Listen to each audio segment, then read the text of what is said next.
Buenos días, compañeros. El día de hoy les vengo a exponer el libro Lecciones de Derecho Romano del autor Carlos Medellín. El tema es Extinción de las obligaciones. A continuación hablaremos sobre las nociones generales.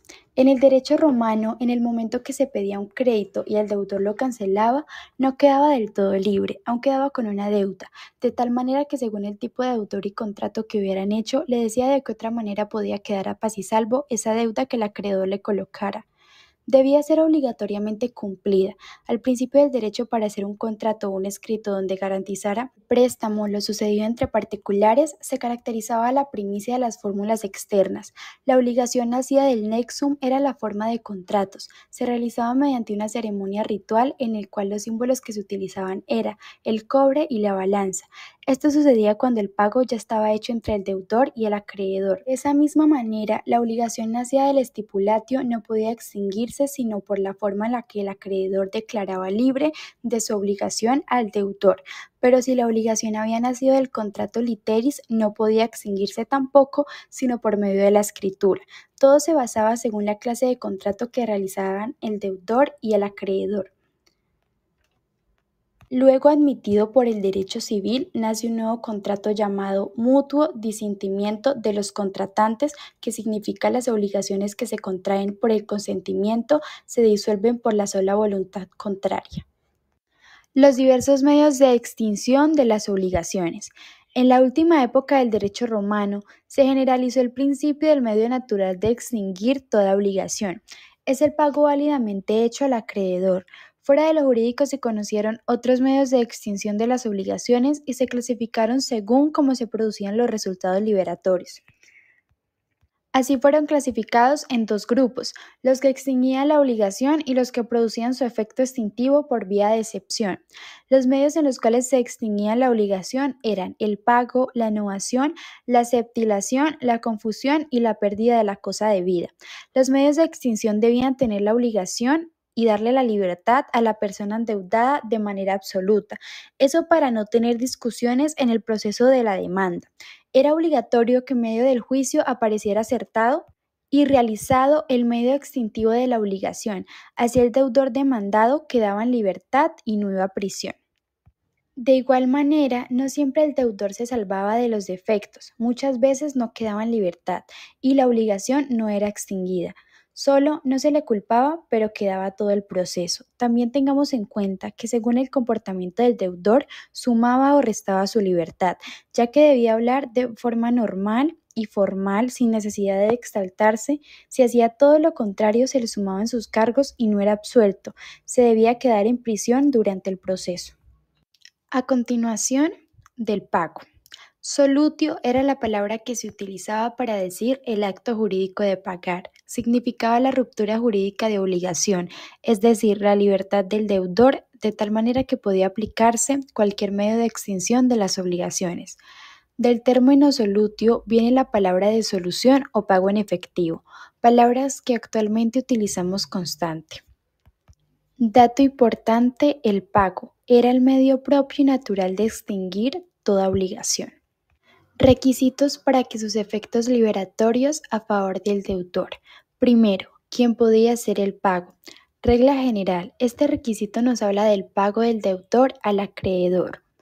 No solamente del deudor, tiene el derecho a pagar la deuda. Acá entra una tercera persona. Así el deudor quiera o no que esa persona cancele su deuda, si la tercera persona cancela, queda en total libertad y se cierra el proceso. La tercera persona es la que cancela y no tiene derecho luego de que el deudor le reembolse. Segundo requisito, a quien debía hacerse el pago. Al acreedor no le importaba quién cancelara la deuda, solo que cumpliera los parámetros colocados. También si el acreedor fallecía, el pago sería vigente, entregado a su heredero. El acreedor todo lo debía hacer legalmente, luego de que el tema fuera llevado a juicio. De tal manera que el acreedor también debía cumplir ciertas normas, como por ejemplo requisitos, ya que de esa forma se le obliga al deudor cancelar. Tercer requisito, ¿Qué cosa debía pagarse? Se debía cumplir todo lo prometido. El acreedor no podía ser obligado a recibir algo distinto. No se podía tampoco resubir por partes, solo su totalidad. El deudor por decisión propia sin obligación le podía dar un poco más de la deuda y el acto jurídico no decía nada, respetaba su decisión.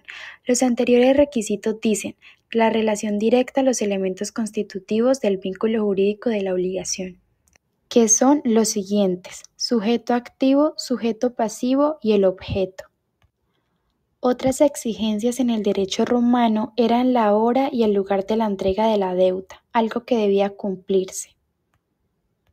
Cuarto requisito: cuando debía hacerse el pago. Tiene relación con la teoría de ejecución y exigibilidad. Si la obligación no tenía tanto problema y era simple, solo debería cumplir con los parámetros del acreedor, pero si la obligación era término bajo del deudor, no era obligado a hacer el pago sino una vez cumplido el término o la condición. Pasamos al quinto requisito, donde debía hacerse el pago. Los particulares podían elegir libremente el lugar del pago, sin necesidad de que fuera en juicio. En el caso que no fuera libre la decisión del lugar, debía hacerse el pago en el mismo lugar. Si el deudor no cumplía, era demandado nuevamente y se perderían todos los avances. Sexto requisito: efectos jurídicos del pago. El efecto propio era la extinción de la obligación y la consiguiente liberación del deudor. Se extinguía por el ipso iuri, que significa virtud del derecho. No era necesario del deudor se exaltara y discutiera, así podía mantenerse absuelto.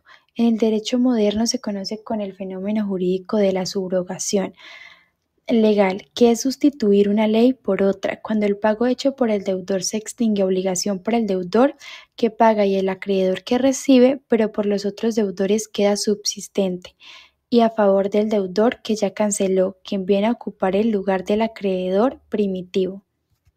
Séptimo y último requisito: pago por consignación. Debemos tener claro que el pago para el deudor es una obligación. Si el acreedor se inclinaba a resubir de mala manera el pago, este requisito no era cumplido.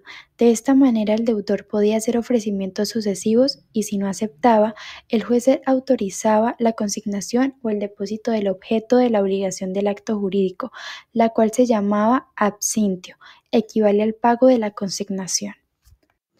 De la novación. Comenzamos explicando qué es novación. En el derecho romano, como en el derecho civil moderno, es la extinción de una obligación preexistente, creación a otra y que sustituye. La novación es transfusión y traslación de una obligación procedente en otra obligación que pueda ser civil o natural. Esto es cuando la causa procedente se constituye una nueva para que la primera desaparezca. Este escrito es de Ulpiano. La novación podría ser voluntaria o forzada. Una de las formas de novación era el stipulatio verbis, forma general de contratar en el derecho romano. También estaban los elementos esenciales de la novación, que se dividían en 4, los cuales eran: primero, una obligación preexistente; segundo, una obligación nueva; tercero, identidad de objeto en la obligación; y por último, la intención claramente expresada de extinguir. En el derecho romano era indispensable para que hubiera novación la identidad del objeto en la obligación. No era reconocida como actualmente en el derecho civil, la novación por el cambio de objeto.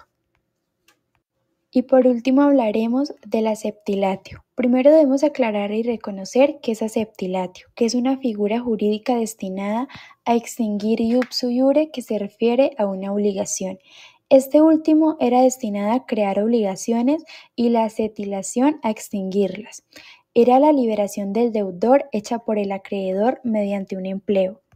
Todos los papeles cambiaron, ya que era el deudor quien le preguntaba al acreedor y hacía que éste prometiera el objeto de la obligación.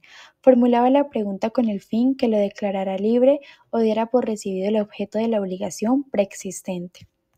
La respuesta que le debía dar el acreedor al deudor simplemente era "lo he recibido". Luego de esta respuesta afirmativa, la obligación quedaba extinguida de pleno derecho, y después de tanto, por fin, el acreedor quedaba en total libertad con esta declaración.